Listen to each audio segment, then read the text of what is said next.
Hello friends, नमस्कार, Radhe Radhe and welcome to study teacher channel. दोस्तों, आप सभी का स्वागत है स्टडी टीचर चैनल में। मेरा नाम राधे ज्योति है और मैं आपको यहाँ पर यूजीसी नेट की प्रिपरेशन करवा रही हूँ। तो गाइस, जैसा कि आप लोगों को पता है कि ऑलरेडी हमारी 2 यूनिट्स कंप्लीट हो चुकी है। Teaching aptitude and research aptitude की कंप्लीट हो चुकी है, मैराथन भी कर चुके हैं। साथ ही साथ एमसीक्यू सीरीज चल रही है, जिसमें आज हम रिसर्च एप्टीट्यूड की एमसीक्यू सीरीज आज करेंगे। और फिर कल से हमारा जो है न्यू यूनिट जो है वो शुरू हो जाएगी। तो जो भी बच्चे अभी सीरियस नहीं हो गए हैं, तो जान लीजिए कि भाई मार्च शुरू हो गया है और मार्च के लास्ट वीक में एप्लीकेशन फॉर्म निकल जाएंगे। तो आपके पास फिर टाइम लिमिट का रह जाएगा। आपको सिलेबस कंप्लीट करना है, आपको रिवीजन करनी है, आपको प्रैक्टिस करनी है, बहुत कुछ है इसमें यार। ठीक है, तो इसीलिए आपको अभी से सीरियस होना पड़ेगा। और एग्जाम अटेंड करना है तो क्लासेस को रेगुलर डेली अटेंड करना पड़ेगा। ठीक है, और रही बात लाइव क्लास की, तो लाइव भी जल्दी आऊंगी। ठीक है, और बस थोड़ा इंतजार कीजिए। मैंने कहा थोड़ा टेक्निकल इशू भी हो रहा है उसमें, और साथ ही साथ उसमें कुछ प्रॉब्लम आ रही, तो मैं उसी को थोड़ा ठीक करने की कोशिश कर रही हूँ। जितनी जल्दी ठीक हो जाएगा उतनी जल्दी मैं आपके सामने लाइव आ जाऊंगी। ठीक है, बट पढ़ाई तो चली रही है कंटिन्यू, तो पढ़ाई करेंगे। अभी कुछ दिन मिस भी हुआ, वो किसी इशू की वजह से मिस हो गया था। बट अब क्लास रेगुलर होने वाली है, दोबारा से स्टार्ट होने वाली है। सो अब क्लास को अटेंड करेंगे और नेक्स्ट जो भी यूनिट है वो हमारी कल से शुरू होगी। तो आज हम लोग इसी यूनिट को करेंगे। टाइमिंग रिगार्डिंग की टाइमिंग चेंज होगा, वो जो भी होगा वो मैं आपको बता दूंगी अगर कुछ टाइमिंग रिगार्डिंग कुछ चेंजेस होंगे। ठीक है, 100+ फ्री क्लासेस है आप लोगों की। पीडीएफ आपको कहाँ मिलेंगे? आपको टेलीग्राम का लिंक यहाँ पर दे रखा है इसके डिस्क्रिप्शन बॉक्स पे। आप वहां पर जाके टेलीग्राम चैनल को ज्वाइन कीजिए। वहां पर आपको सारी अपडेट इन्फॉर्मेशन अपकमिंग क्लासेस का पता चलता है। साथ ही साथ जो भी क्लास होती है उसके पीडीएफ वहां पर मिल जाते हैं। तो आज की जो एमसीक्यू सीरीज है ये हमारी लास्ट एमसीक्यू सीरीज है। तो अभी तक की जितनी भी एमसीक्यू सीरीज हुई है उस सबके पीडीएफ आपको वहां पर मिल जाएंगे। ओके, क्योंकि फिर कल से न्यू यूनिट शुरू हो जाएगी हमारी। और ये चैनल का लिंक आपको नीचे दिख रहा है, ये चैनल का लिंक है। यहाँ पर प्लेलिस्ट पे जाइए, वहां पर आपको पेपर 1 के अंदर सारी जो भी क्लासेस अभी तक की हुई है, लाइव क्लासेस, वो सब आपको वहां मिल जाएगी। फेसबुक अकाउंट से भी जुड़ सकते हैं और किसी प्रकार की कोई क्वेश्चन कोई क्वेरी आपकी है तो आप पूछ सकते हैं। राधे ज्योति नाम से फेसबुक अकाउंट है। ठीक है, तो वहां पर आप लोग कर सकते हैं बातचीत। अब इस तरीके से आपको गोल्डन ईरा वाला जो बैच है वही अटेंड करना है। तो चलिए यूनिट सेकंड के अब एमसीक्यू सीरीज शुरू करते हैं। एमसीक्यू क्वेश्चन जो है, इंपॉर्टेंट क्वेश्चन जो आपके जून में और यहाँ पर दिसंबर में आए थे 2023 में। ठीक है, बहुत मोस्ट एक्सपेक्टेड क्वेश्चंस है, बहुत इंपॉर्टेंट क्वेश्चंस है, आपको बहुत काम आने वाले हैं। तो इसीलिए इसको डिस्कस किया जा रहा है। तो इसको अच्छी तरीके से समझेंगे, अच्छी तरीके से क्वेश्चंस करेंगे ये। ठीक है, और उसके बाद फाइनल में तो हमने करना ही है। जब हमारी पूरी यूनिट कवर अप हो जाएगी तो हमें जितना ज्यादा प्रैक्टिस करने का टाइम भी मिल जाएगा। ठीक है, बट अभी साथ साथ कराने का पर्पस क्या है कि आपको टीचिंग एप्टीट्यूड या आपको रिसर्च एप्टीट्यूड कितना समझ में आया है, यही इसकी एक मेन वो है। इसी में से मोस्ट इंपॉर्टेंट क्वेश्चंस जो है, एक्सपेक्टेड क्वेश्चंस उठाए जा रहे हैं, ताकि पता चले कि जो भी मैंने आपको पढ़ाया है आपको वो कितना समझ में आया। ठीक है, सो वो आपकी एबिलिटी को चेक करने के लिए। चलिए अब क्वेश्चंस को डिस्कस करते हैं। पहले प्रश्न की ओर जाते हैं। पहला प्रश्न क्या कहता है कि which aspects of the researchers may cause psycho social effect in the participate of a study. ठीक है, क्या कहता है, अनुसंधानकर्ता का कौन सा जो पहलू है वो किसी अध्ययन के प्रतिभागियों पर मनोसामाजिक प्रभाव डाल सकता है। क्या है? एज है, रेस है, सेक्स है, या एटीट्यूड है। तो इन चारों में से क्या आएगा? कौन सा जो इफेक्ट डालता है उस पर? जब अनुसंधान करते हैं रिसर्चर्स, तो कौन सा ऐसा है जो साइको सोशल इफेक्ट डालेगा पार्टिसिपेशन के ऊपर? तो वो उसका क्या हो सकता है? इसका करेक्ट आंसर जो है गाइस, वो होगा आपका एटीट्यूड। क्योंकि एटीट्यूड ही हो सकता है। हमारे इस एटीट्यूड के अंदर आप मेंटली भी आ जाते हो और फिजिकली भी आ जाते हो। ठीक है, मे बी ऐसा हो कि आप कोई पार्टिसिपेट हो और आप मेंटली डिस्टर्ब हो, तो आप क्वेश्चंस के जो भी रिसर्चर्स आपसे क्वेश्चन पूछेगा आप उसका आंसर देना नहीं चाहोगे। या आप फिजिकली डिस्टर्बेंस हो, फिजिकली आप बहुत जो है ऐसी स्थिति पे हो कि आप नहीं देना चाहते हो। तो यहाँ पर आपकी दोनों कंडीशन मैटर करती है। आपका फिजिकल कंडीशन भी मैटर करती है, आपकी मेंटली कंडीशन भी मैटर करती है। क्योंकि यहाँ पे साइको सोशल कहा गया है, तो साइको का मतलब यहाँ पर मेंटल से ही है। ठीक है, कि जो आपकी मेंटल कंडीशन है वो किस तरीके की, आपकी इमोशनल जो कंडीशन है वो कैसी है, तो वो यहाँ पर सही होना बहुत ज्यादा जरूरी है। तो इसलिए इसका आंसर जो है वो एटीट्यूड ही आएगा। तो यही इसका एस्पेक्ट हो सकता है। नेक्स्ट क्वेश्चन देखते हैं अब। ये देखिए, द रिसर्चर्स एटीट्यूड, बिहेवियर या interaction which a participate can influence their psychological, ये क्या करता है, प्रभाव डालता है, जो उसका व्यवहार होता है, जो उसका एटीट्यूड होता है और जो उसका इंटरेक्शन होता है, ये पार्टिसिपेट का इफेक्ट डालता है, ये प्रभाव डालता है उसके साइकोलॉजिकल स्टेटस पे, उसके इमोशनल एक्सपीरियंसेस पे ड्यूरिंग द स्टडी के दौरान। ठीक है, वो पॉजिटिव भी हो सकता है and that can also be a negative. ठीक है, वो नेगेटिव भी हो सकता है। सो ये एस्पेक्ट मैटर करते हैं उसकी कंडीशन में, इसलिए इसका आंसर जो है वो आपका डी होगा। चलिए, नेक्स्ट क्वेश्चन कहता है, an example of a participant और सब्जेक्ट वेरिएबल कैन बी। यहाँ पर पार्टिसिपेट और सब्जेक्ट वेरिएबल क्या हो सकता है, टाइम ऑर्डर हो सकता है, रिकलेक्शन हो सकता है, political affiliation of a person हो सकता है, या मैनिपुलेशन हो सकता है। क्या लगता है, प्रतिभागी अथवा विषय चर का निम्न में से कौन सा एक उदाहरण हो सकता है। ये हिंदी मीडियम वालों के लिए भी यहाँ पर पूरी तरीके से तैयारी है, तो वो भी क्वेश्चन का जो है आंसर देने का प्रयास करें। ठीक है, जल्दी ही लाइव क्लासेस भी होगी, बट अभी फिलहाल के लिए, क्योंकि जब हमारा वो सीरीज चलेगा, टॉपिक को समझना होगा, तब तो समझना ही है। ठीक है, तो गाइज इसका आंसर जो है वो आपका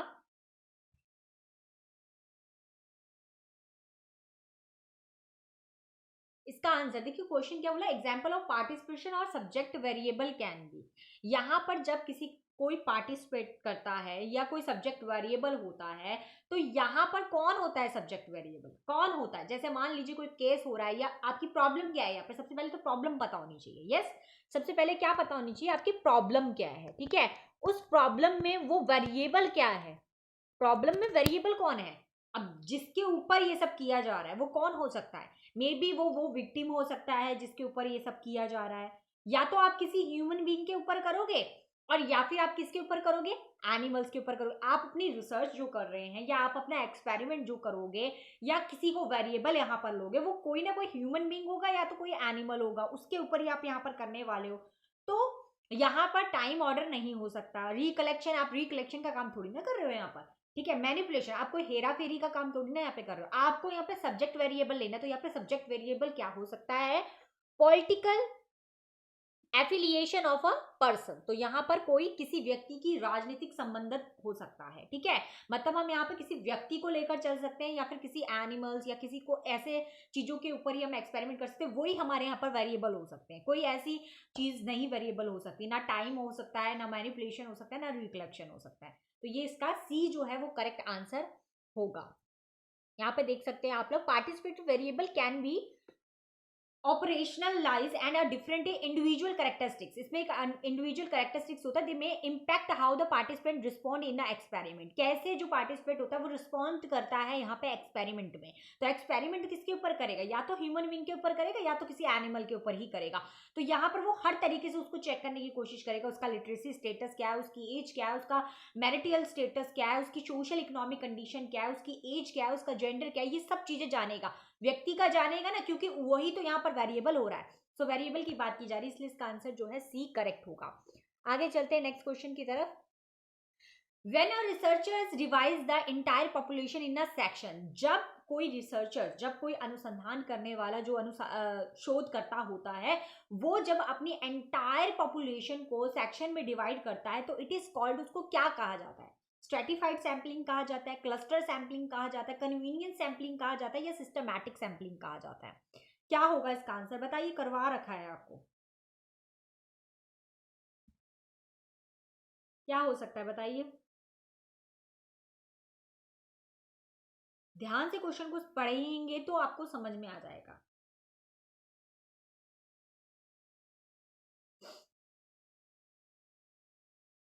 देखिए, यहां पर उन्होंने बोला कि डिवाइडेड द एंटायर पॉपुलेशन, यहां पर वो एंटायर पॉपुलेशन को डिवाइड कर रहा है।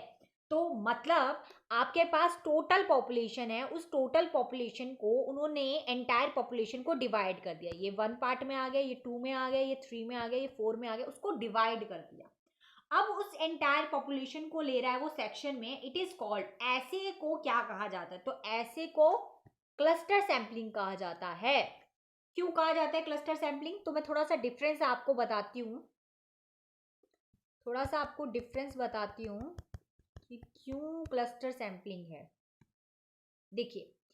देखो स्ट्रेटिफाइड सैंपलिंग क्यों नहीं है, स्ट्रेटिफाइड सैंपलिंग का रीजन क्या है कि क्यों नहीं है। स्ट्रेटिफाइड में हमारे पास अलग अलग कैटेगरी होती है, और उस कैटेगरीज में मतलब हमारे पास population already half of parts में डिवाइडेड है, उनमें से हम सिलेक्ट करते हैं। स्ट्रेटिफाइड है तो स्ट्रेटिफाइड में हम क्या करेंगे, यहाँ पर कुछ फ्यू ही सिलेक्ट करेंगे, मतलब कुछ ही लोगों को सिलेक्ट करेंगे। इसमें से मैंने कुछ सिलेक्ट कर दिया, इसमें से सिलेक्ट कर दिया, इसमें से सिलेक्ट कर दिया, इसमें से सिलेक्ट कर दिया, तो मैं सिर्फ यहाँ पर कुछ फ्यू ही सिलेक्ट कर रही हूँ, कुछ ही लोगों को यहाँ पर सिलेक्ट किया जा रहा है, तो वो आपका क्या कहलाएगा, स्ट्रेटिफाइड सैंपलिंग कहलाएगा। अगर यहाँ पर बोला जाता कि पॉपुलेशन, जो एंटायर पॉपुलेशन है उसको सेक्शन में डिवाइड करके फिर दोबारा उसको जो है फ्यू उसमें पॉपुलेशन को चुना जा रहा है या कुछ ही लोगों को वहां पर चुना जा रहा है, तब आप कह सकते थे कि ये स्ट्रेटिफाइड सैंपलिंग है।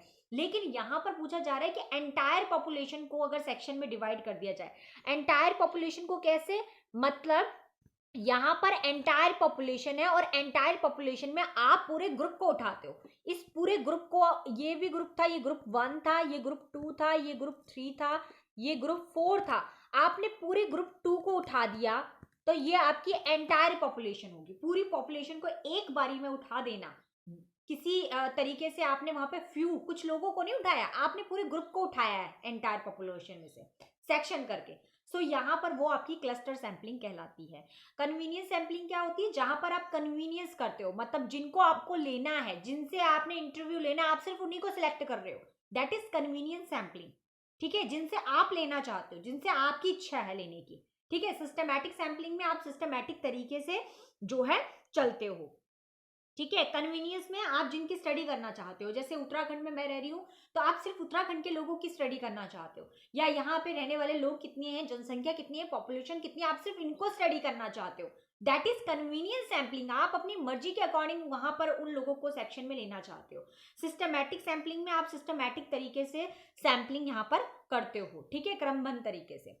तो यहाँ पर इसका जो मेन आंसर होगा वो आपका आएगा क्लस्टर सैंपलिंग। तो यहाँ पर researchers divide the entire population in a section, is called cluster sampling. ठीक है, क्लस्टर सैंपलिंग इन्वॉल्व होता है dividing the population into groups बनाए जाते हैं, और अ क्लस्टर में and randomly select a few of those cluster include in the sample. ठीक है, उनमें से आप 4 पार्ट्स में डिवाइड कर दिए, पूरे ग्रुप को आप यहाँ पर उठाकर फिर जब स्टडी करते हो तब आप बस इतने तरीके से ही आप समझ जाइए, जैसा मैंने आपको पीछे समझाया, आपको फिर कंफ्यूजन नहीं रहेगी। चौथा प्रश्न है, the extent to which a measure yards the same scores across the different times, group of people or a versions of the instrument is called। ठीक है, यहाँ पर एक्सटेंट ऑफ मेजर, जब किसी चीज को मेजर करना है, same scores across a different time है, ग्रुप्स ऑफ पीपल है, वर्जन ऑफ इंस्ट्रूमेंट है, तो उसे क्या कहेंगे, रिलेबिलिटी कहेंगे, कंटेंट वैलिडिटी कहेंगे, कंस्ट्रक्ट वैलिडिटी कहेंगे, प्रिडिक्टिव वैलिडिटी कहेंगे। ये भी बड़ा इंपॉर्टेंट क्वेश्चन है, अगर इस बार इसमें से आ रहा है तो अगली बार भी इसमें से ही आएगा, लेकिन क्वेश्चन थोड़ा चेंज होकर आएगा, तो इसलिए सबके बारे में पता होना चाहिए, बस यही चीज होती है, यही चीज आप समझ जाएंगे तो मुझे नहीं लगता कि आपको कोई रोक सकता है इसका पेपर एग्जाम को क्रैक करने से। ठीक है, तो इसका आंसर क्या होगा, रिलायबिलिटी होगा। क्यों होगा इसका आंसर रिलायबिलिटी, रिलायबिलिटी क्यों होगा इसका आंसर, क्योंकि जब आप सेम चीजों को करते हो, मतलब एक चीज सेम, आप इंस्ट्रूमेंट से क्या कर रहे हो, देखिए यहाँ पर आप एक ही चीज अलग अलग तरीके से करते हो। मान लीजिए कि आपको पता चला, आपने कैलकुलेशन की, मैंने ये एग्जांपल भी दिया था पहले, आपने कैलकुलेशन की कि भाई 2 + 2 जो है इक्वल्स टू 4 होता है। ठीक है, आपने हैंड से करके देखा, बट जब आपने कैलकुलेटर से करके देखा तो आपने तब भी क्या किया, 2 + 2 इक्वल्स टू, उसमें भी आंसर 4 ही आ गया। तो यहाँ पर क्या हो रहा है कि जो चीज आप खुद करके देख रहे हो तब भी रिजल्ट विल बी सेम, और जो चीज आप इंस्ट्रूमेंट से कर रहे हो, किसी और इंस्ट्रूमेंट का यूज कर रहे हो या कोई और टेक्निक यूज कर रहे हो, उससे आप आंसर निकालने की कोशिश कर रहे हो, तब वो उसका आंसर फिर भी सेम आएगा। क्यों, करेक्ट निकालने के लिए, कि आंसर वो ही आए, उसको निकालने के लिए आप अलग अलग मेथड्स का यूज कर रहे हो, तो तब उसको आप क्या करोगे, रिलेबिलिटी कहेंगे। यहां पर क्या कहा गया क्वेश्चन में कि किसी माप से अलग अलग समय लोक समूह मापन के प्रकार की सीमा एक ही पर्याप्त देता है, पर्याप्त एक ही देता है, मतलब आंसर एक ही आए। 4 आ रहा है तो वहां भी 4 आना चाहिए, अगली जगह भी 4 आना चाहिए और दूसरी जगह भी 4 आना चाहिए, तो आंसर सेम आ रहा है बट मेथड अलग अलग है, that is called reliability. Simple सा चीज है, ठीक है। अच्छा, कंटेंट वैलिडिटी क्या होती है? कंटेंट वैलिडिटी क्या होती है आपकी,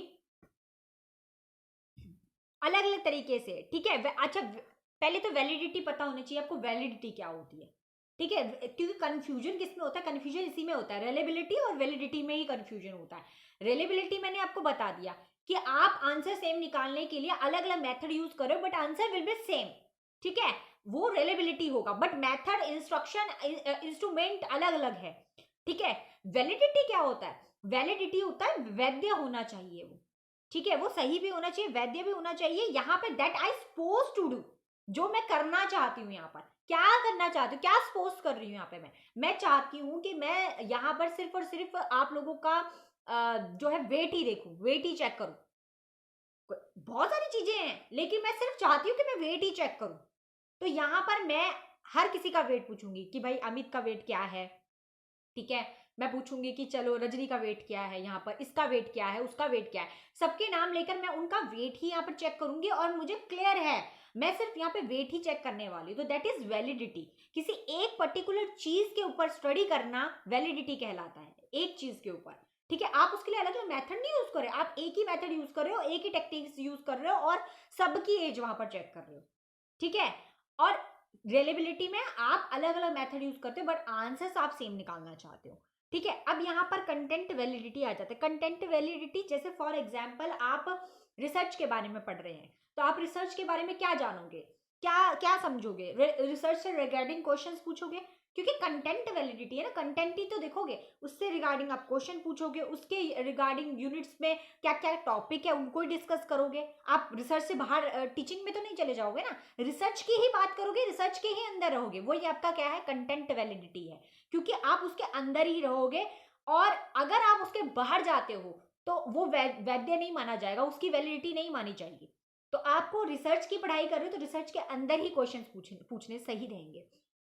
कंस्ट्रक्ट वैलिडिटी क्या होता है, जहां आप कुछ रचना कर देते हो, कंस्ट्रक्ट का मतलब कुछ रचना कर देना या कुछ आइडिया, ठीक है, उसकी वैलिडिटी होना। तो यहाँ पर कोई आइडिया वैलिड है या नहीं है, मान लीजिए आपने कोई आइडिया यहाँ पे डेवलप कर रखा है, आपने फॉर एग्जाम्पल कोई भी आइडिया डेवलप कर रखा है कि फॉर एग्जाम्पल आपने मान लीजिए आपने घर बनाना है, ठीक है, घर बनाना है, आपने सब कुछ बना दिया, यहाँ पर एक रूम बना दिया, यहाँ पर सेकेंड रूम बना दिया, ठीक है, और यहाँ पर आपने जो है ड्राइंग रूम बना दिया, ठीक है, यहाँ आपने वॉशरूम बना दिया, ठीक है।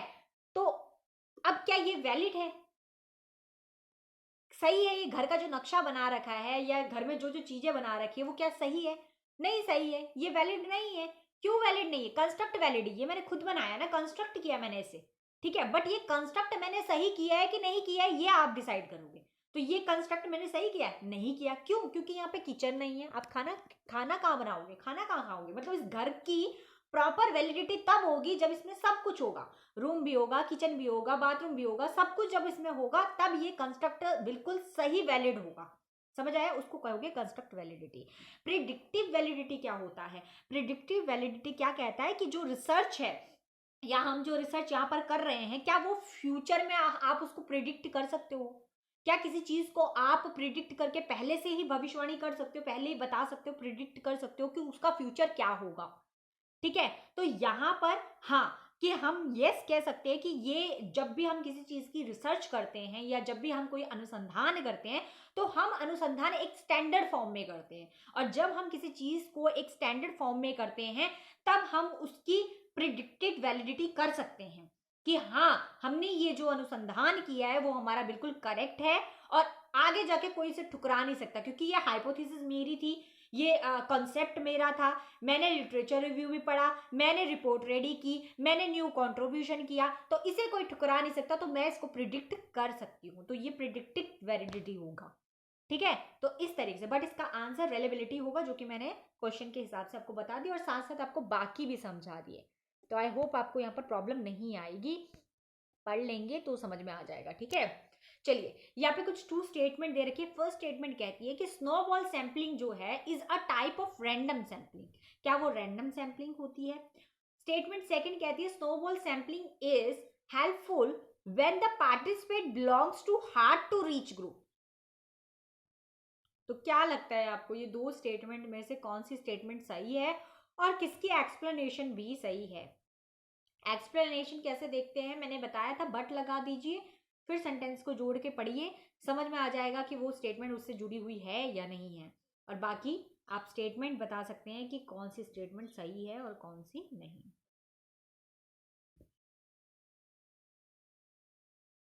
देखिए, यहां पर पहली स्टेटमेंट में कहता है कि स्नोबॉल जो सैम्पलिंग है इज अ रैंडम सैम्पलिंग, कि स्नोबॉल सैम्पलिंग रैंडम सैम्पलिंग है, तो ये बिल्कुल ही गलत है। रैंडम सैम्पलिंग के अंदर स्नोबॉल सैम्पलिंग नहीं आता है। मैंने आपको कराया है, टेबल पढ़ाया, बिल्कुल टेबल बना के मैंने आपको पढ़ाया था, तो वो नॉन जो है प्रोबेबिलिटी वाला सैम्पलिंग था हमारा, उसके अंदर आपका स्नोबॉल सैम्पलिंग आता है, जाकि ना कि जो है रैंडम सैम्पलिंग के अंदर आता है। तो पहली स्टेटमेंट तो सीधा यहीं गलत हो जाती है। सेकेंड स्टेटमेंट में कहता है कि जो स्नोबॉल सैम्पलिंग है दैट इज हेल्पफुल, ये हेल्पफुल होती है पार्टिसिपेंट के लिए, belongs to hard to reach group. बिल्कुल, इसमें हमें बहुत मुश्किल आती है उन ग्रुप्स को, उन पार्टिसिपेंट को फाइंड करने के लिए सैम्पलिंग में, बिल्कुल आती है, क्योंकि एक व्यक्ति से आप दूसरे व्यक्ति पे जाते हो, दूसरे व्यक्ति से तीसरे व्यक्ति में जाते हो। क्यों जाते हो?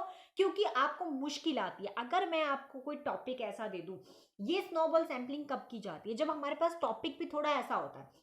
मैं आपको बोलूं कि आप जो है कुछ ऐसे टीनेजर बच्चों को उठाकर लेकर आइए जो ड्रिंक करते हैं, ठीक है, तो जाहिर सी बात है बच्चे करते होंगे, बट वो छुपाने की प्रयास करेंगे, वो नहीं बताएंगे आपको कि वो ड्रिंक करते। सो यहां पर हार्ड टू रीच ग्रुप हो जाता है। क्यों? क्योंकि बहुत मुश्किल से आप ढूंढ पाओगे उन बच्चों को जो ड्रिंक करते हैं, ठीक है, क्योंकि वो छुपा कर करते हैं, वो छुप कर करते हैं ये काम। सो हार्ड टू रीच हो जाएगा।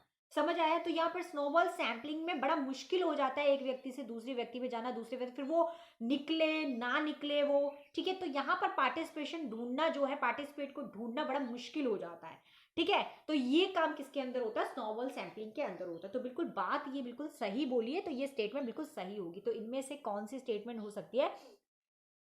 डी डी में बोला है statement one is incorrect and statement second is correct, तो ये बिल्कुल करेक्ट इसका आंसर होगा। मेरी बात समझ में आ गई आप लोगों को? तो यही चीज है, हिंदी वालों के लिए भी है यहाँ पर। In the case of negativity skewed distribution, जब नेगेटिव स्क्यूड डिस्ट्रीब्यूशन किया जाता है तो किस तरीके का होता है? मीन, मोड, मीडियन का बताइए कैसा सिस्टम होता है?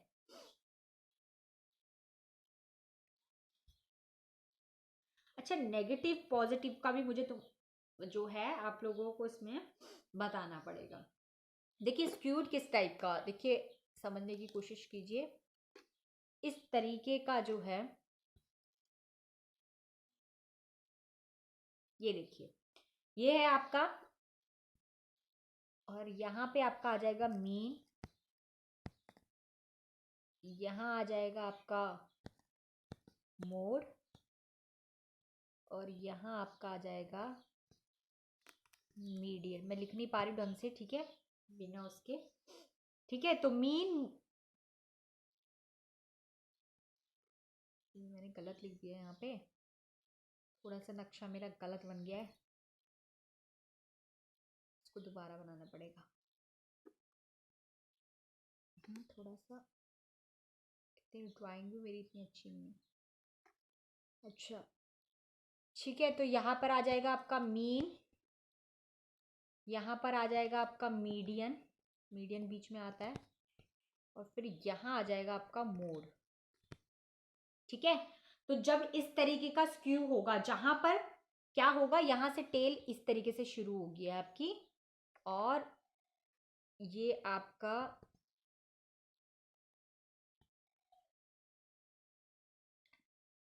इस तरीके का जाएगा, ठीक है। तो इस तरीके का यहां पर देखेंगे, यहां पर जब आपका क्या होगा,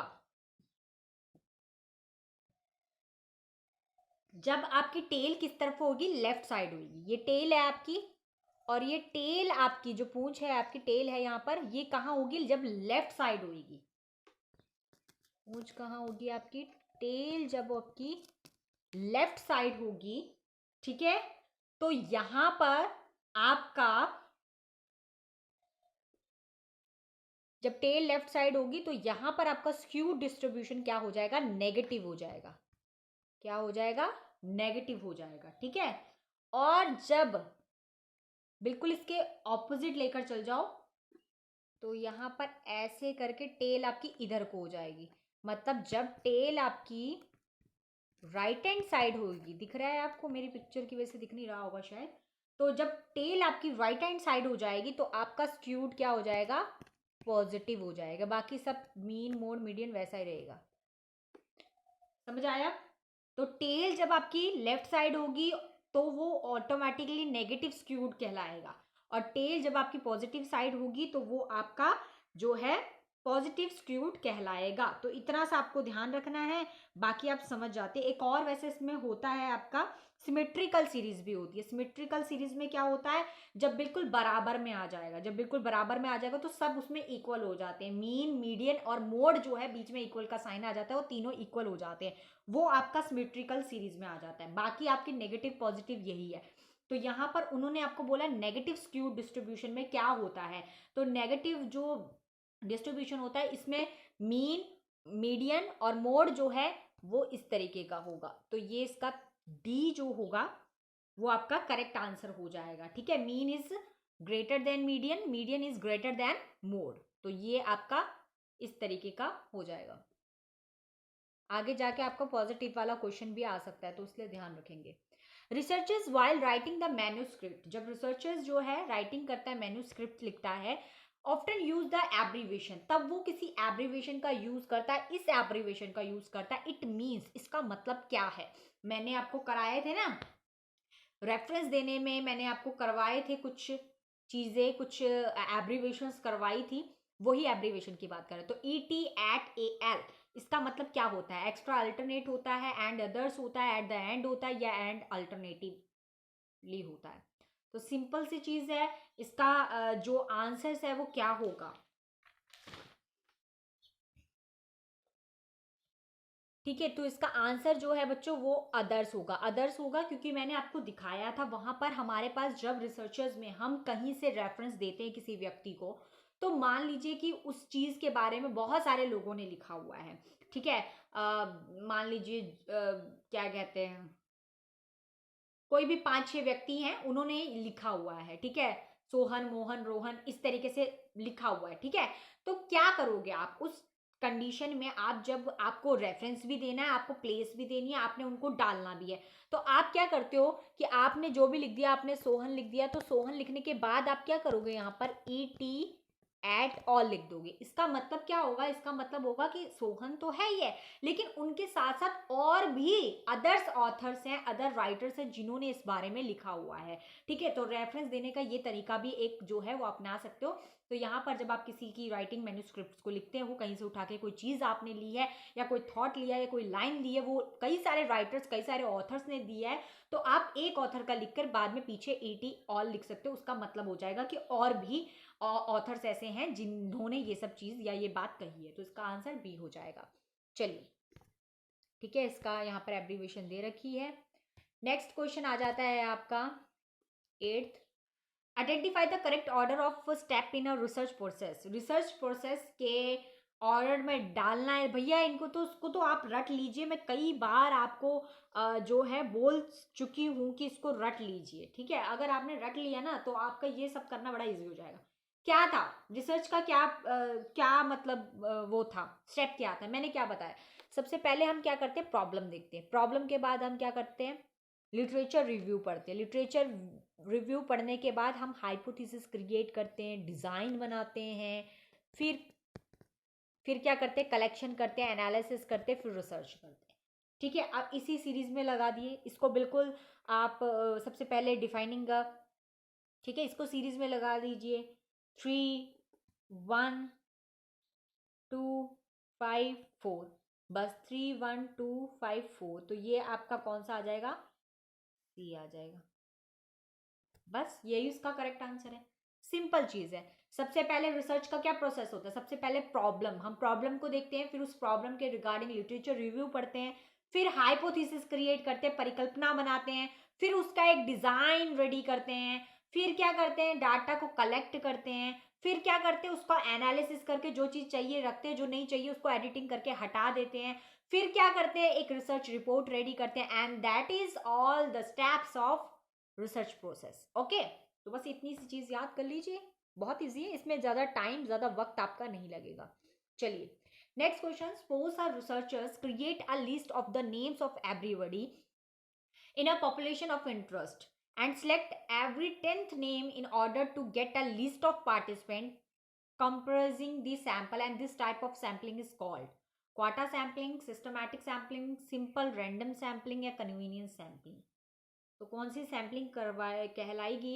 एक शोधकर्ता ने जो लक्ष्य जनसंख्या है उसके प्रत्येक व्यक्ति के नामों की एक सूची तैयार की है, ठीक है, पर प्रत्येक जो 10वें नाम का जो चयन है करके सिलेक्ट कर रहा है, मतलब हर एक में वो 10th नंबर वाला जो व्यक्ति होता है ना उसको सिलेक्ट कर रहा है, ठीक है। तो यहाँ पर प्रतिभागियों की एक सूची बनाए जिसमें प्रति चयन के इस प्रकार को क्या कहा जाएगा? ऐसे जब 10th व्यक्ति को वो चुन रहा है, हर 10th व्यक्ति को, जैसे 1 से शुरू किया, 10 को सिलेक्ट किया, 10 से शुरू किया, फिर आगे जाके अगले जो 10th नंबर में आएगा उसको सिलेक्ट करके उसको लेगा, फिर उससे नेक्स्ट वाले में 10 को सिलेक्ट करके उसको लेगा। तो इस तरीके की सैम्पलिंग में क्या कहते हैं उसे, जो बार बार ऐसे तरीके से की जाती है, ठीक है, जो इस तरीके से बिल्कुल की जाएगी तो वो क्या की जाएगी, एक पहले से निश्चित है कि उसने कितने नंबर वाले को लेना है, उसने 10th नंबर वाले को ही लेना है, तो अब वो उसी तरीके से उसी सिस्टम से चलेगा, 10 20 30 40 40, तो इस तरीके से वो सिस्टमैटिक तरीके से ही चलेगा, तो उसे आप क्या कहोगे, सिस्टमैटिक सैम्पलिंग कहोगे, क्योंकि वो उसमें कोई चेंजेस नहीं करने वाला, फिक्स है वो कि वो हर 10th व्यक्ति को ही लेगा, ठीक है। तो इसको आप व्यवस्थित प्रतिचयन कह सकते हैं, ठीक है। चलिए आगे चलते हैं अब। उसके बाद 10th क्वेश्चन कहता है change of behaviour in people. जब change of behaviour in people after they come to know कि they are participating in the research project to produce a result that do not have validity is known as, उसे क्या कहा जाता है? यह जानने के बाद कि जिन परिणामों को प्राप्त करने के लिए किसी अनुसंधान परियोजन में जो लोग भाग ले रहे हैं उनकी कोई वैधता नहीं है, वैलिडिटी नहीं, कोई वैधता नहीं है, के पश्चात उनके व्यवहार में परिवर्तन क्या कहलाता है, उनका जो परिवार, उनका जो व्यवहार है वो बदल जाएगा, वो कैसा होगा, और ये भी पता है उन्हें कि उनकी कोई वैधता नहीं है, तो वो क्या कहलाती है? ब्लाइंड इफेक्ट कहलाता है, इवैल्यूएशन इफेक्ट कहता है, हॉर्न थ्रू इफेक्ट कहता है, या डिमांड इफेक्ट कहता है। देखिए इसमें आ जाएगा आपका सी ऑप्शन, सी ऑप्शन आ जाएगा, horn through effect. Horn through effect होता क्या है? इस इफेक्ट में ऐसा होता है कि व्यक्ति को पता होता है कि उसको ऑब्जर्व किया जा रहा है, तो जब आपको पता होगा कि आपको ऑब्जर्व किया जाएगा, आपको देखा जाएगा, तो ऑटोमेटिकली आपका एटीट्यूड, आपका जो व्यवहार है वो थोड़ा सा बदल जाएगा, ठीक है। और ऐसा भी हो सकता है वो नेगेटिव वे में बदल जाए, ऐसा भी हो सकता है वो पॉजिटिव वे में बदल जाए, वो कैसे भी बदल सकता है, बट उसे पता है कि उसे ऑब्जर्व किया जा रहा है, उसके बिहेवियर को ऑब्जर्व किया जा रहा है, तो उससे जो है उसके अंदर जो है बिहेवियर चेंज आ जाएगा। तो ऐसी चीज को आप कहते हो हॉर्न थ्रोन इफेक्ट। समझ आ गया? और यही उन्होंने क्वेश्चन में भी बोला है कि इस तरीके का प्रभाव आ जाए और पता है उसे कि उसको ऑब्जर्व किया जा रहा है, तो ये इसका आंसर होगा। किसने दिया था ये हॉर्न थ्रू? एक 1958 में ये हेनरी लैंड्सबर्गर ने दिया था, ठीक है, तो ये भी याद रखोगे आप लोग, इसका ऑप्शन सी हो जाएगा आपका। Next question, some of the threats to internal validity in research are. Internal validity के थ्रेड्स कौन कौन से, ये भी आपको पता होना चाहिए। इंटरनल वैलिडिटी के थ्रेड्स कौन कौन से? तो quasi experimental design, pre testing, attrition, history या मैचुरेशन। बहुत सिंपल है, अगर आपको पता है थ्रेड्स ऑफ इंटरनल वैलिडिटी, ठीक है, अगर आपको पता है थ्रेड्स ऑफ इंटरनल वैलिडिटी तो इसका आंसर बड़ा इजी हो जाएगा। देखिए मैं आपको सिर्फ थ्रेड्स ऑफ वैलिडिटी बताती हूँ, फिर आप उसमें से सिलेक्ट करके इसका आंसर खुद ही बता देंगे, ठीक है, तो सबसे पहले आ जाता है आपका एट्रीशन। ठीक है, एट्रीशन, एट्रीशन जो है वो आपका थ्रेड ऑफ इंटरनल वैलिडिटी के अंदर आ जाता है। ठीक है, एट्रीशन क्या होता है? एट्रीशन होता है कि मान लीजिए कि आपने जो है एट्रीशन के टाइम पर आपने डिसाइड किया कि आप 100 लोगों का यहाँ पर सैम्पलिंग करने वाले हो या 100 लोगों को आप सिलेक्ट करने वाले हो। 100 को आपने सिलेक्ट किया, पर जैसे जैसे आपकी रिसर्च आगे आगे बढ़ती गई तो 100 में से 80 लोग रह गए, थोड़ी और रिसर्च आगे बढ़ी तो 80 में से भी 60 लोग रह गए आपके। ठीक है, तो मतलब एंड तक जब तक आपने रिसर्च की तब तक आपके कितने कम हो गए लोग, तो वो लोग सारे बीच से हटते चले गए, दैट इज एट्रीशन। ठीक है, कि डिसाइडेड आपका 100 था बट 100 में से धीरे धीरे कम कम करते करते लास्ट में आपके पास 60 लोग रह गए, तो ये एट्रीशन आपका कहलाएगा। तो ये भी एक इंटरनल थ्रेड कहलाता है। इंटरनल जो है एक थ्रेड होता है ये उस वैलिडिटी का, जो भी हमारी चीज हमने वैलिडिटी थी, हमारी वैद्य था कि 100 लोगों को सिलेक्ट करना है, बट 100 में से वो ऑटोमेटिकली धीरे धीरे कम होते जाए, किसी का कुछ रीजन, किसी का कुछ रीजन, तो वो यहाँ पर एट्रीब्यूशन आपका कहलाता है। उसके बाद हिस्ट्री, हिस्ट्री को भी आप यहाँ पर चेकआउट करते हो। हिस्ट्री में आप कभी जो है एनवायरमेंट रिलेटेड इश्यूज हो जाता है। ठीक है, तो हिस्ट्री इसका सेकंड जो है थ्रेड कहलाएगा। तीसरा आ जाता है मैच्योरेशन। मैच्योरेशन में क्या हो जाता है? मैच्योरनेस, धीरे धीरे आप जब रिसर्च करते रहते हो तो आपके अंदर भी मैच्योरिटी आती रहती है, आपके पास भी मैच्योरिटी वाले क्वेश्चंस आते रहेंगे। मैच्योरिटी का एक लेवल जो है वो शुरू हो जाता है, तो वो ऑटोमेटिकली होता है, वो हम कभी जानकर नहीं करते, वो मैच्योरिटी हमारी एज के हिसाब से अकॉर्डिंगली आता रहता है। फिर आपका आ जाता है सिलेक्शन बायस। यहाँ पर हम सिलेक्शन करते हैं बायस को, क्योंकि बायस को सिलेक्शन नहीं करना होता है हमको, हमको यहाँ पर देखना पड़ता है कि जिन्होंने हमारा कंट्रीब्यूशन किया है हम उन्हीं लोगों को लेते हैं, हमें यहाँ पर बायस नहीं करना पड़ता। मतलब हमें यहाँ पर ये नहीं देखना पड़ता कि ये मेरे सगे संबंधी तो इनका नाम मैं डाल दूं, ये मेरे क्लोज फ्रेंड है तो मैं इनको यहाँ पर डाल दूं, या ये बड़ा अच्छा व्यक्ति मैं इसका फलाना का नाम डाल दूं। तो ऐसे हम नहीं कर सकते। जिसने हमारी रिसर्च रिपोर्ट में पार्टिसिपेट बनकर हेल्प की है हम उसी का ही नाम यहाँ पर मेंशन करें, हम अपने आप से कुछ नहीं कर सकते। तो यहाँ पर हम सिलेक्टिंग बायस करते हैं। उसके बाद एक्सपेरिमेंटल, यहाँ पर जो है मोरालिटी भी होता है। मोरालिटी, एक्सपेरिमेंट मोरालिटी जो है एक तरीके से एक्सपेरिमेंट जो मोरालिटी होता है ये आपका जो है एट्रीशन के अंदर ही आ जाता है। ठीक है, तो आप इसके अंदर भी जो है अलग अलग तरीके के एक्सपेरिमेंट करके देखते हैं लोगों के साथ, तो लोग यहाँ पर जो पार्टिसिपेट करना चाहते हैं वो तो रहते ही हैं, बट धीरे धीरे करके बाकी लोग सब निकल जाते हैं। टेस्टिंग करते हो, यहाँ पर आप टेस्ट करके देखते हो हर एक चीज को।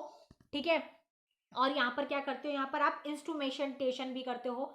ठीक है, इंस्ट्रक्शन लेते हो अलग अलग तरीके से, और साथ ही साथ स्टैटिकल रिग्रेशन भी करते हो। यहाँ पर लोग जो है स्टैटिकल रिग्रेशन में क्या होता है, स्टैटिकल रिग्रेशन में यहाँ पर बच्चे जो या जो भी पार्टिसिपेट करने वाले व्यक्ति होते हैं वो रिग्रेस हो जाते हैं। ठीक है तो जब कोई व्यक्ति रिग्रेस हो जाएगा तो वो आपको सही से हेल्प नहीं करेगा। ठीक है, मान लीजिए कोई व्यक्ति बहुत ज्यादा, आप बार बार उससे एक ही क्वेश्चन कर रहे हो, वो बोर हो गया, वो नहीं देना चाहता आपका आंसर, तो वो गलत भी दे देगा। ठीक है, तो यहाँ पे व्यक्ति रिग्रेस हो जाता है, तो तब भी यहाँ पर आपका जो है रिसर्च में अच्छी तरीके से हेल्प नहीं कर पाता है। तो ये सारे आपके थ्रेड्स होते हैं, ऐसी चीजें होती है जो इंटरनल वैलिडिटी में इफेक्ट डालते हैं। ठीक है, तो इसमें से क्वासी एक्सपेरिमेंटल डिजाइन नहीं आएगा, प्री टेस्टिंग ये सब चीजें इसका पार्ट है ही नहीं है। ठीक है, तो यहाँ पर ये तीनों एट्रीब्यूशन, हिस्ट्री और मैचुरेशन आ सकता है। सो सी, डी और ई जिसके अंदर है that is the correct answer of this question. Okay, so D इसका करेक्ट आंसर हो जाएगा। तो ये आपको थ्रेड्स वगैरह याद रखने हैं। हिंदी में भी है जिसको हम आंतरिक वैधता कहते हैं, अनुसंधान के कुछ खतरे। Next question, give below the two statement दे रखी। पहली स्टेटमेंट में कहता है इन फोकस ग्रुप डिस्कशन, जो फोकस ग्रुप डिस्कशन होती है, the moderator is spotted to provide a liberal climate for participant to open up. यहाँ पर ओपन अप पार्टिसिपेशन होता है, जहां पर डिस्कशन करते हैं, मॉडरेटर होता है, सब तरीके से लिबर्टी होती है। यहाँ पर इस तरीके से बोल रहे हैं। सेकंड में बोल रहे participation to focus group discuss the should rant about the individual experiences of comparison. यहाँ पे कंपैरिजन किया जाता है। लाइक टू अबव स्टेटमेंट, कौन सी इसमें स्टेटमेंट जो है वो आपकी करेक्ट होगी। ठीक है, तो क्या इसकी करेक्ट स्टेटमेंट होगी? तो देखिए पहली स्टेटमेंट को पढ़ते हैं कि इन फोकस ग्रुप, फोकस ग्रुप में पहली बात तो फोकस ग्रुप होता क्या है। फोकस ग्रुप में 6 से आपके 12 लोग होते हैं, और वो 6 से 12 जो लोग होते हैं ना वो बड़े एक्सपर्टाइज होते हैं, मतलब एक्सपर्ट होते हैं वो आपके। ठीक है, अब किसी टॉपिक को, जाहिर सी बात है जब वो बैठे हैं तो किसी टॉपिक को ही लेकर बैठे होंगे, या कोई टॉपिक होगा जिसके बारे में डिस्कशन करने के लिए बैठे हैं। तो वो 6 से जो 12 लोग होते हैं वो उस टॉपिक के एक्सपर्टाइज होते हैं, वो एक्सपर्ट होते हैं, विशेषज्ञ होते हैं वो उस चीज के, वो बैठे होते हैं। एक मॉडरेटर होता है जो मॉडरेटर संभालता है कि चलिए आप बोलिए, चलिए आप बोलिए, अब आप बोलेंगे, अब आप चुप रहेंगे। तो इस तरीके से मॉडरेट करता है, हर एक चीज को बैलेंस करता है, ऑब्जर्व करता है। यही सब आपका जो है फोकस ग्रुप में होता है। तो इन फोकस ग्रुप, पहली स्टेटमेंट में कहता है फोकस ग्रुप में डिस्कशन होती है, द मॉडरेटर जहां पे सपोर्ट करता है, प्रोवाइड अ लिबरल क्लाइमेट, एक लिबरल क्लाइमेट तय करता है फॉर पार्टिसिपेशन के लिए, टू ओपन अप, और वो सबके लिए खुला होता है ताकि सब लोग उसमें पार्टिसिपेट करें, और वो सबको मौका देता है कि आप बोलिए, आप बोलिए, आप बोलिए, आप बोलिए। जितने लोग वहां बैठे होते हैं उनको सबको मॉडरेट करने का काम मॉडरेटर करता है। समझ आया? तो ये स्टेटमेंट तो बिल्कुल सही बोली है। सेकेंड स्टेटमेंट बोलता है participation of focus group discuss करता है should rant about a individual experiment. Rant करना मतलब होता है दिखावा करना या ढिंडोरा करना, अबाउट द इंडिविजुअल एक्सपीरियंस, जो भी उसका एक्सपीरियंस होता है उसको लेकर वो ढिंडोरा करता है या डिमांड करता है। तो ऐसा कुछ आपका फोकस ग्रुप में नहीं होता। तो ये स्टेटमेंट यहीं पे रॉन्ग हो जाती है, तो ये बिल्कुल गलत स्टेटमेंट है। सो जहां पर आपकी फर्स्ट स्टेटमेंट हो जाएगी ट्रू और सेकंड स्टेटमेंट हो जाएगी फॉल्स, तो वही आपका करेक्ट आंसर होगा। तो इसका आंसर जो है वो आपका सी हो जाएगा। ठीक है, समझ आ गया? तो इस तरीके से आपको जो है पढ़ना है एग्जाम में और करने हैं क्वेश्चंस, तो इस तरीके से आप समझ सकते हैं। हिंदी मीडियम वाले भी पढ़ लेंगे। Researchers sometimes use the common abbreviation, researchers कभी कभी कॉमन एब्रीविएशन यूज करते हैं इन देयर रिपोर्ट्स में। सो एब्रीविएशन जो CF होता है उसका मीनिंग क्या होता है, CF डॉट का मीन क्या होता है, इसका मीनिंग बताना है। ये भी एक टाइप ऑफ एब्रीविएशन है। एब्रीविएशन ऑलरेडी मैंने आपको रिसर्च में करवाई है। ऐसा कोई भी क्वेश्चन यहाँ पर मुझे नहीं लगता कि आ रहा होगा कि जो चीज मैंने आपको नहीं करवाई होगी। ठीक है, तो CF का मतलब यहाँ पर क्या होता है, कंपेयर होता है। जब हम किसी चीज का कंपैरिजन करते हैं ना, जब किसी दो चीजों का यहाँ पे कंपैरिजन किया जाता है कि उसने ऐसे बोला या इसने ऐसे बोला, उन दोनों को हम कंपैरिजन बोलते हैं, किसने सही बोला, कैसे बोला। तो यहाँ पर हम CF लगाते हैं, जो दो चीजों का जहाँ पे कंपैरिजन हो रहा होता है हम उसका रेफरेंस देते हैं, और रेफरेंस के टाइम पर हम CF डॉट लगाते हैं। उसका मतलब हो रहा है कि यहाँ पर हम इन दोनों का कंपैरिजन कर रहे हैं, आपस में तुलना करना। ठीक है, तो ये इसका आंसर हो जाएगा। चलिए अब आगे आ जाता है हमारा 14। यहाँ पर कुछ स्टेटमेंट दे रखी। पहली स्टेटमेंट क्या कहता है, if we are interested in the world views of member of a certain social group, a qualitative researcher strategy that is sensitive to how the participant interpret their social world may be preferable। ठीक है, और second statement में कहता है कि if the researchers in interested to topic on the little और no researchers have to done in the past, quantitative researchers may be easy to enjoy या employ because they are little prior literature for which the drawn leads. तो इन दोनों में से कौन सी statement सही है, कौन सी एक्सप्लेनेशन सही है, तो वो आपको बताना है।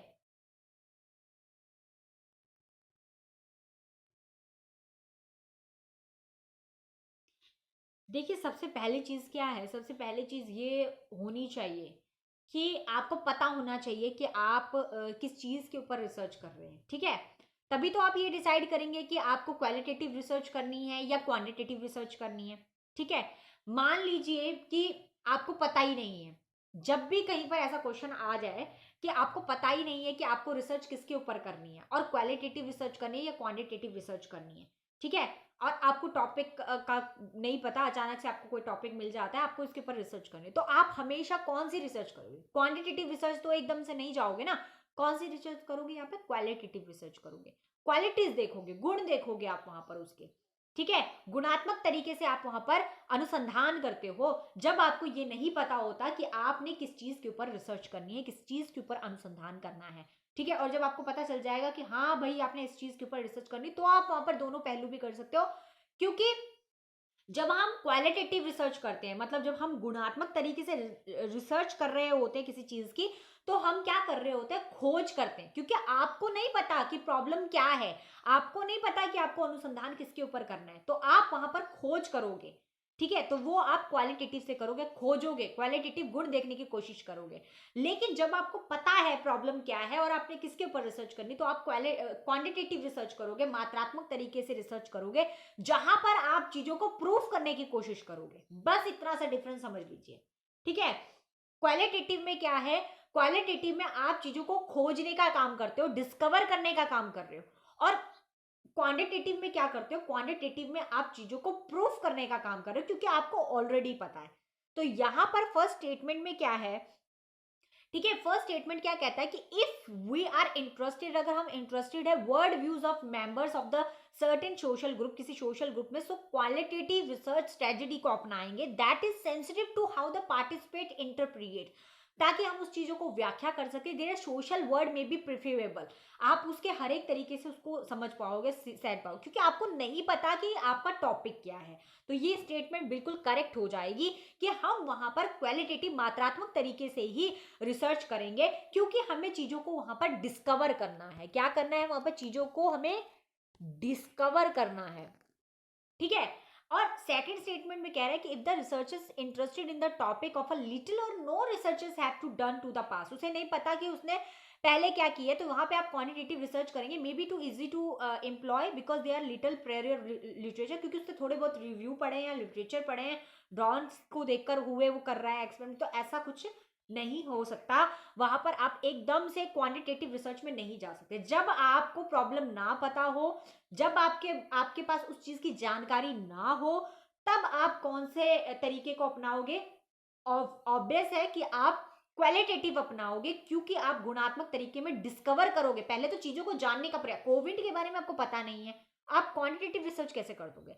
आप कोविड को पहले जानने की कोशिश करने के लिए क्वालिटेटिव रिसर्च करोगे ना, तभी तो आप उसका क्वांटिटेटिव में तो बाद में जाओगे। तो वही चीज है यहाँ पर। तो पहली स्टेटमेंट सही है, सेकंड स्टेटमेंट बिल्कुल गलत है। तो इसका करेक्ट आंसर हो जाएगा आपका C, statement 1 is correct and statement second is incorrect, ठीक है। चलिए, grand theory of the social science operator as a, जो ग्रैंड थ्योरी है उसकी बात कर रहा है सोशल साइंस ऑपरेटर में, लोअर लेवल की होती है, सिंपलिस्टिक लेवल होता है, कैटेगोरिकल लेवल होता है, या हायर लेवल ऑफ अब्स्ट्रैक्शन होता है। समाज विज्ञान के जो प्रमुख सिद्धांत निम्नलिखित में से किस स्तर पर कार्य करते हैं?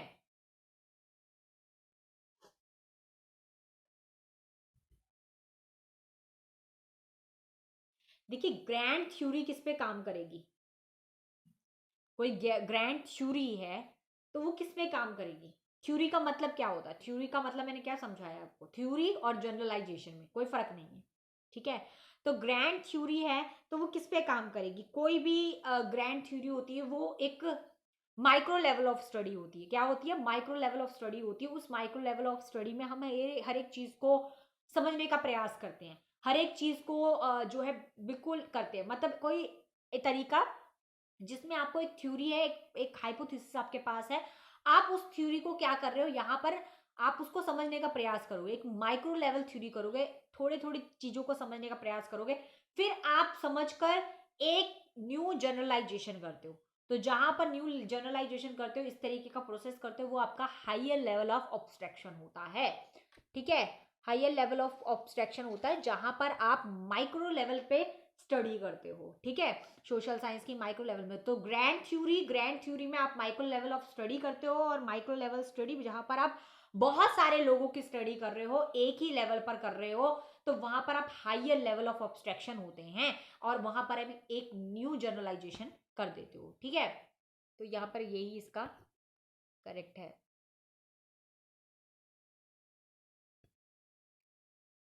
नेक्स्ट क्वेश्चन है, different from being a normal distribution, जहां पे नॉर्मल डिस्ट्रीब्यूशन है, if a curve is skewed on a right side, curve अगर स्क्रूड है कहां को, राइट साइड को। पीछे मैंने आपको कहा स्क्रूड कहां था, नेगेटिव बताना था हमें, नेगेटिव स्क्यूड मैंने कहा कहां होता है, लेफ्ट साइड में। सो अगर स्क्रूड आपका राइट साइड में है तो कौन सा कर्व होगा, पॉजिटिव कर्व होगा, नेगेटिव कर्व होगा, नॉन यूनिफॉर्मल होगा, या प्लेटिकर्टिक होगा? तभी कहती हूँ कि क्वेश्चंस के जो बाकी ऑप्शंस होते हैं ना उनको भी समझ लेना चाहिए, ताकि आपको इजी हो जाए कि अगर उससे रिगार्डिंग क्वेश्चंस आ जाए तो पकड़ जाओगे। तो अगर लेफ्ट साइड में होता है तो आपका नेगेटिव स्क्यूड होगा। अगर उसने पहली क्वेश्चन में बोल दिया कि राइट साइड में स्क्यूड है, उसका कर्व राइट साइड में है, सो वो आपका पॉजिटिव स्क्यूड हो जाएगा। सो इसका आंसर तो एक ही झलक में मिल जाना चाहिए, पॉजिटिव स्क्यूड, ओके। चलिए, अगला क्वेश्चन है, when in a process reasoning observation is following bye theory, hypothesis and interpretation. किसमें आप एक थ्योरी जनरेट करते हो, थ्योरी से आप एक हाइपोथेसिस, एक परिकल्पना बनाते हो, और फिर परिकल्पना बनाने के बाद आप इंटरप्रिटेशन करते हो, मतलब उसकी व्याख्या करते हो। And that approach to research is known as, ऐसी रिसर्च अप्रोच को आप क्या कहते हैं, ऐसे दृष्टिकोण को आप क्या कहते हो? फॉर्मुलेशनटिव कहते हो, स्टैंडर्डाइज कहते हो, इंडक्टिव कहते हो, या डिडक्टिव कहते हो? तो ये तो आपको पता ही होगा, दोनों ऑप्शन में से कोई एक होगा, बट कौन सा होगा वो आप बताओगे। ठीक है, कहां पर आपके पास थ्योरी होती है और थ्योरी से आप जो है फैक्ट की ओर जाते हो। जैसे ग्रेविटेशनल की थ्योरी थी आपके पास कि कोई भी चीज ऊपर जाएगी तो वो नीचे ही आएगी। सो आपने एक हाइपोथेसिस क्रिएट की, उसकी हाइपोथेसिस को समझने की कोशिश की, फिर उसकी व्याख्या की, इंटरप्रिटेट किया, फिर उसको प्रूव करके देखा कि हो रहा भी है कि नहीं हो रहा है। करके देखा तो आपको लगा कि यस ये चीज हो रही है, तो आप लोग उसको मान गए, वो एक फैक्टफुल जो चीज थी वो बिल्कुल सही साबित हो जो है आपकी हो गई। सो इस चीज को आप क्या कहते हो? इंडक्टिव कहते हो। जहां पर आप क्या करते हो, जहां पर आप एक थ्योरी से फैक्ट की ओर जाते हो। थ्योरी से जब हम फैक्ट की ओर जाते हैं, मतलब थ्योरी से एक हाइपोथेसिस क्रिएट की, हाइपोथेसिस को आपने इंटरप्रिटेट किया, व्याख्या की, समझने की कोशिश की, प्रूफ किया, लास्ट में आप फैक्ट की ओर जा रहे हो। ठीक है, तो वो आपका क्या कहलाएगा? यहाँ पर इंडक्टिव कहलाएगा। ठीक है, फैक्ट मतलब प्रूफ करना उस चीज को। ठीक है, प्रूफ करना। थ्योरी तो पहले थी, हाइपोथेसिस पहले से बना रखी थी, आपने उसको प्रूफ किया, तो जब आप किसी चीज को प्रूफ करोगे तो वो इंडक्टिव कहलाएगा। उसका ऑपोजिट है कि अगर फैक्ट होगा और फैक्ट से आप थ्योरी की ओर जाओगे, एक थ्योरी क्रिएट करोगे, मेरी क्लास रेगुलर इतने बजे होती है, ये फैक्ट है, आज भी हो रही, कल भी हो रही, परसों भी हो रही है, नरसों भी हो रही है, आपने उससे एक थ्योरी क्रिएट कर दी कि ज्योति मैम की क्लास इतने बजे ही होगी, तो इससे क्या हो गया? ये हो गया डिडक्टिव। आपने मेरे रोज के फैक्ट से एक थ्योरी जनरेट कर दी, दैट इज डिडक्टिव। ठीक है, बट अगर कोई थ्योरी है आपके पास और आप उससे फैक्ट बनाने की कोशिश कर रहे हो, तो वहां पर आपका इंडक्टिव आ जाएगा। तो इसका क्वेश्चन का आंसर आपका जो है इंडक्टिव रहेगा। नेक्स्ट क्वेश्चन आपका, given below the two statement दे रखी है। स्टेटमेंट 1 कहता है नॉन पैरामेट्रिक टेस्ट जो होता है are not easy to use and rather slow, that is they require the laboratories computation. ठीक है, कंप्यूटेशन। और second statement, non parametric test do not suppose any particular distribution and to consecutively assumptions in light of our statement choose the correct answers. तो बताइए क्या होगा इसका answer?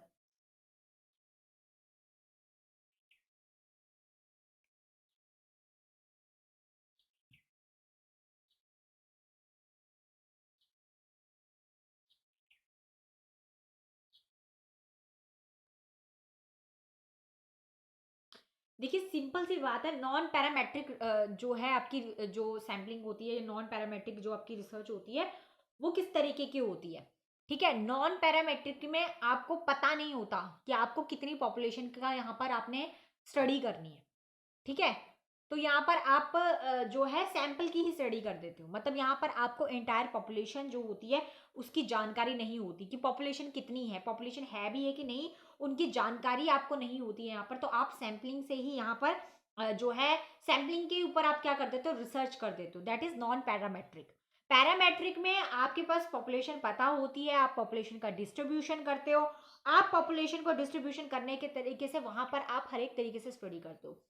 Non parametric में आप यहाँ पर, नॉन पैरामेट्रिक में देखिए आपको पॉपुलेशन नहीं पता, तो जब आपको पॉपुलेशन नहीं पता होगा, मैंने क्या बोला, जब आपको प्रॉब्लम का नहीं पता होगा तो आप कौन सी रिसर्च करोगे? क्वालिटेटिव रिसर्च करोगे, गुणात्मक तरीके से उसकी रिसर्च करोगे। ठीक है, तब आप सैम्पलिंग के बेस पर आप उसका जो भी है आंसर निकालने की कोशिश करोगे। बट पैरामेट्रिक में आप क्या करते हो? पैरामेट्रिक में आप क्वालिटेटिव रिसर्च, क्वांटिटेटिव रिसर्च करते हो, मात्रात्मक तरीके से थोड़ी थोड़ी चीजों को समझने की कोशिश करते हो, डिस्ट्रीब्यूशन करते हो पॉपुलेशन का, फिर समझते हो हर एक चीज को। तो नॉन पैरामेट्रिक टेस्ट जो है नॉट इजी टू यूज, ये इजी नहीं होता यूज करना, क्योंकि इसमें आपको पॉपुलेशन का पता नहीं होता, और रादर स्लो, और ये स्लो भी होती है, that is required laborious computation. ठीक है, तो इसमें अलग अलग तरीके से आप अलग अलग तरीके से यहाँ पे करके हो, मतलब सैम्पलिंग का ही आप यहाँ पर सैम्पलिंग के ऊपर ही रिसर्च कर देते हो। तो ये बिल्कुल बात आपने सही कही है। सेकंड स्टेटमेंट जो है, नहीं लेबोरेटरीज कॉम्पिटिशन बोल रहा है ये, कंप्यूटेशन। नहीं, ये स्टेटमेंट गलत होगी। उसने बोला non parametric test are not easy to use. ये तो सही है कि इजी नहीं होता है और स्लो भी होता है। स्लो, देखिए स्लो तो नहीं हो सकता। स्लो कैसे होगा जहां पर हमें एंटायर पॉपुलेशन, अगर मैं मान लो मैं उत्तराखंड की बात कर रही हूँ कि अगर मैं उत्तराखंड का यहाँ पर जो है लेना चाहती हूँ या उत्तराखंड की पूरा यहाँ पर एक साथ ही करना चाहती हूँ, नॉन पैरामेट्रिक टेस्ट करना चाहती हूँ, तो मैं क्वालिटेटिव रिसर्च करूंगी। और क्वालिटेटिव रिसर्च में तो हमें पता चल जाएगा कि कितने लोग इसके फेवर में है, कितने लोग इसके फेवर में नहीं है। ठीक है, तो उसमें तो हमें जल्दी पता चल जाएगा। लेकिन जहां पर हमें क्वांटिटेटिव करना पड़ेगा वहां पर हमें टाइम लगेगा। वहां टाइम लगेगा हमें, क्योंकि वहां पर हम डिस्ट्रीब्यूशन करेंगे, फिर हम लोगों के व्यूज लेंगे, फिर हमें पता चलेगा कितने लोग लिटरेट है, कितने लोग लिटरेट नहीं है, कौन है जो मानते हैं, कौन लोग जो नहीं मानते हैं। ठीक है, तो इस तरीके से ये सब करने में और डीपली घुसने में, मतलब सिंपल सी चीज है, जिस प्रॉब्लम का बारे में आपको पता है उसमें आप डीपली घुसोगे, और जिस प्रॉब्लम के बारे में आपको नहीं पता, नॉन पैरामेट्रिक के बारे में आपको नहीं पता, आप डीपली नहीं जाओगे, आप बाहर बाहर से करने वाले, तो बाहर बाहर से जो चीज करने वाले हो वो चीज आपकी जल्दी हो जाएगी। तो यहाँ पर ये चीज तो बिल्कुल गलत है, स्टेटमेंट नहीं है, ये सही नहीं है।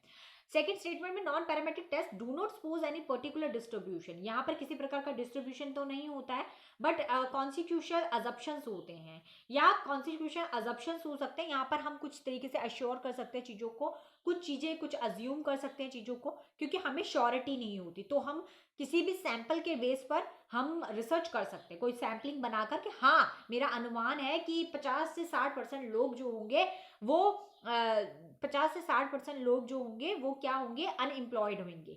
तो मैं यहाँ पर अजम्पशंस को लेकर एक अपनी प्रिडिक्शन को लेकर यहाँ पर नॉन पैरामेट्रिक टेस्ट कर सकती हूँ, तो अपने सैंपल्स को लेकर टेस्ट कर सकती हूँ। तो ये बात स्टेटमेंट बिल्कुल करेक्ट होगी। तो यहाँ पर फर्स्ट स्टेटमेंट जहाँ पर रॉन्ग है और सेकंड स्टेटमेंट बिल्कुल करेक्ट है, तो ये आपका डी का आंसर हो जाएगा। First statement is false and second statement is true. ठीक है, चलिए next question, what is the full form of the software SPSS। Very important, मैंने उस वक्त भी बताया था जब मैं पढ़ा रही थी। SPSS की फुल फॉर्म क्या होगी? चलिए पहले आप लोग बताइए, 2 मिनट देती हूँ आपको, फिर मैं बता दूंगी। इसके बाद बस लास्ट प्रश्न ही रह जाएगा हमारा, और फिर कल हम लोग जो है न्यू यूनिट जो है वो शुरू करेंगे, और देखते हैं कौन सी यूनिट शुरू करते हैं। वैसे तो मेरा कम्युनिकेशन को लेकर चलने का विचार है, क्योंकि वो थोड़ी लंबी यूनिट है, जल्दी कुछ जल्दी फिनिश हो जाएगी, तो फिर छोटी छोटी यूनिट्स रह जाएगी हमारी। SPSS, तो SPSS की फुल फॉर्म होती है statically package of social science.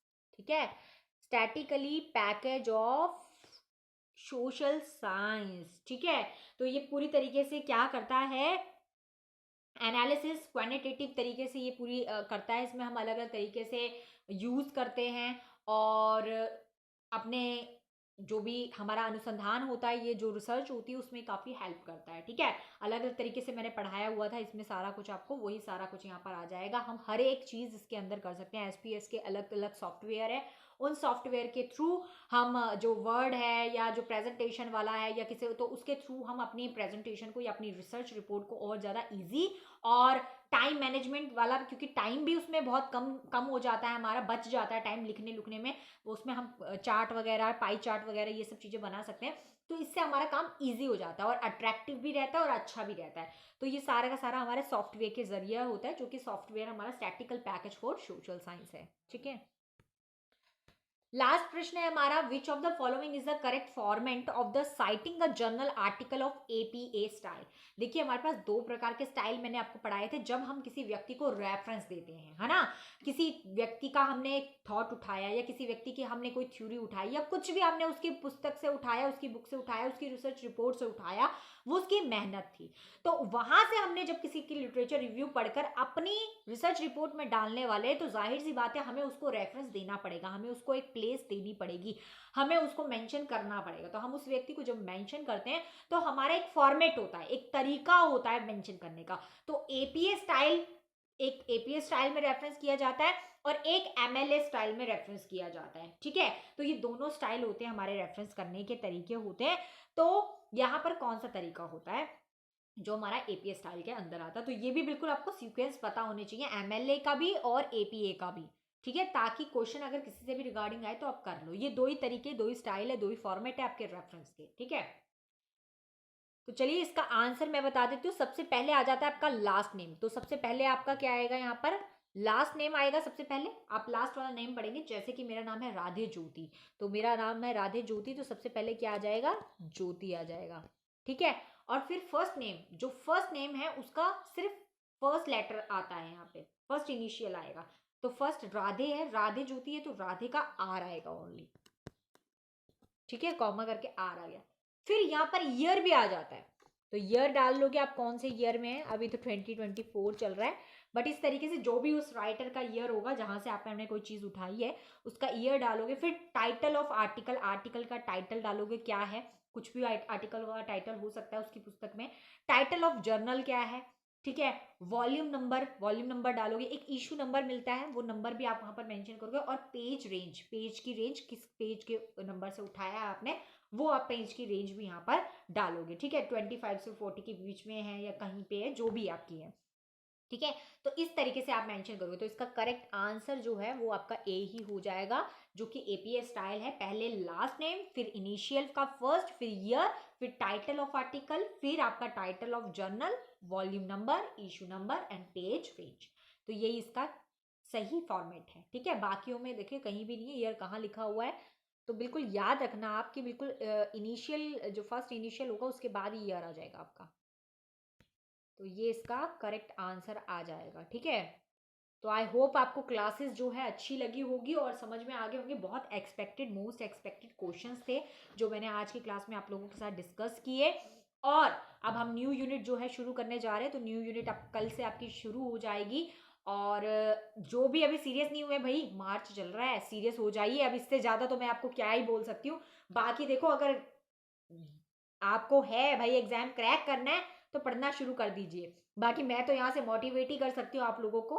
बाकी पढ़ना ना पढ़ना ये आपके एटीट्यूड पर निर्भर करता है, वो नेगेटिव भी हो सकता है, वो पॉजिटिव भी हो सकता है, ठीक है। तो चलिए, अब 2 यूनिट कवर अप हो चुकी है, तो तीसरी यूनिट कल की क्लास से शुरू करेंगे। सो खुश रहिए, मुस्कुराते रहिए, और यस, लाइक करना ना भूले, सब्सक्राइब करना ना भूले, और जितना ज्यादा हो सके शेयर करें। सब्सक्राइब करेंगे तो आपको अपकमिंग की जो क्लासेस होगी उसका पता चलता रहेगा। और टेलीग्राम को ज्वाइन कर लीजिए। अगर किसी प्रकार की कोई भी दिक्कत परेशानी हो रही है तो फेसबुक में बात कीजिए, ठीक है। तो खुली छूट है, आप लोग अच्छी तरीके से जो है पढ़ाई कीजिए, और मैं आपको पढ़ा रही हूँ तो बिल्कुल इंटरेस्ट से पढ़िए, क्योंकि इंटरेस्ट बहुत ज़रूरी है पढ़ने के लिए, ठीक है। तो चलो मिलते हैं अब नेक्स्ट क्लास में। सो खुश रहिए, मुस्कुराते रहिए, और मिलते हैं। Take care, have a nice day, Radhe Radhe.